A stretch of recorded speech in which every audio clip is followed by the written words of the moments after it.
Happy Tuesday. I hope everybody has been having a great week so far and is taking the opportunity to remain kind and understanding. As I've mentioned before, I have begun, or rather resumed, creating video podcasts. So if you prefer to watch me speaking, you can hop on over to my YouTube channel at The Unknown Podcast and check out the video episodes. So let's get started. Today, I want to talk about the black, white, gray, and everything in between.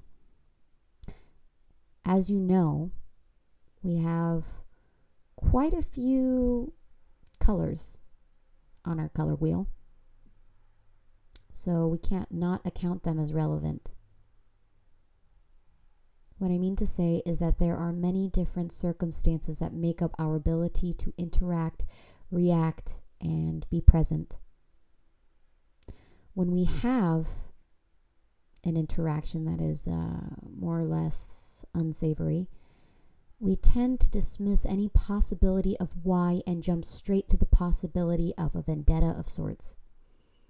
A grudge, an intentional desire to cause emotional distress to us and our bodies. And as I've mentioned before, it's important when you can to zoom into situations and understand that not everything is as plain or simple as black and white. I've also mentioned that our worlds revolve around us, because they do, and there's no real way to understand someone beyond ourselves, because we'll never know what it's like to walk in the skin of another human beyond us. But we have a very healthy, underused tool called empathy that is often dismissed. And if I had a penny for every time I heard someone tell me that they didn't feel anything or that they felt numb, I'd probably be a millionaire vacationing in the Bahamas right now and recording this episode seaside. The muscle of empathy is not often used because we operate in a society of apathy. In this chaotic world, is that not understandable? We have war, we have extreme poverty, we have disease, we have everything around us occurring all at once, and we have a front row seat to the madness from a tiny supercomputer that fits in our pocket. It's information overload, and it's understandable that with all of that, everything that we see, with everything that desensitizes us, we're still expected to clothe, feed, and care for ourselves as if none of this madness is plaguing the little water rock floating in infinite nothingness and continuing to expand beyond us. So I find it entirely understandable that the feeling of apathy is more largely used, and that while it's somewhat useful as a mental break because it's simply overwhelming, I find it entirely understandable that the feeling of apathy is more largely used, not only because it's useful, but because it's sometimes overwhelming to use its counterpart, which is empathy. It's very hard to feel and understand that there are other circumstances beyond our own.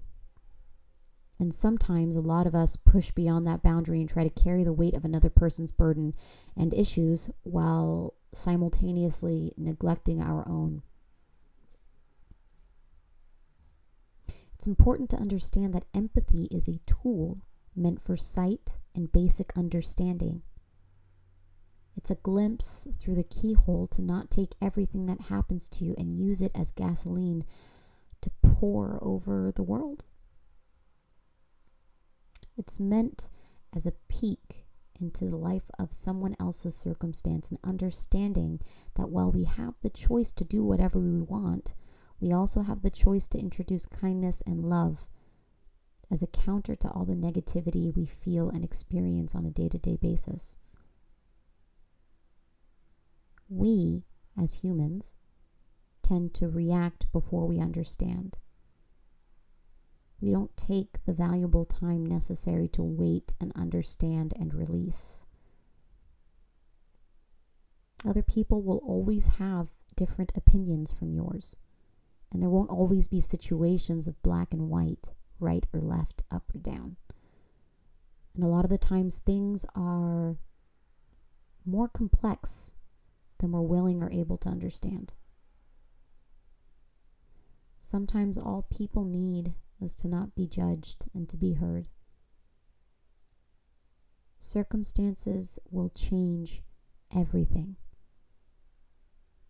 Life isn't a race. It's not a competition of perfection. It's a matter of endurance. Take things slow and give yourself the time to understand before you react. Be kind to yourself. Be kind to others. And understand that however fucked up things might seem right now, you always have the opportunity to transmute that negativity into something more positive. Journal. Step away when you need to step away. Give yourself the peace you need to function normally. And don't allow the stress of you need to pick a side, air quotes, to get to you. Because the number of sides is fucking damn near infinite. Take things one step at a time. I love you all so much. Bye-bye now.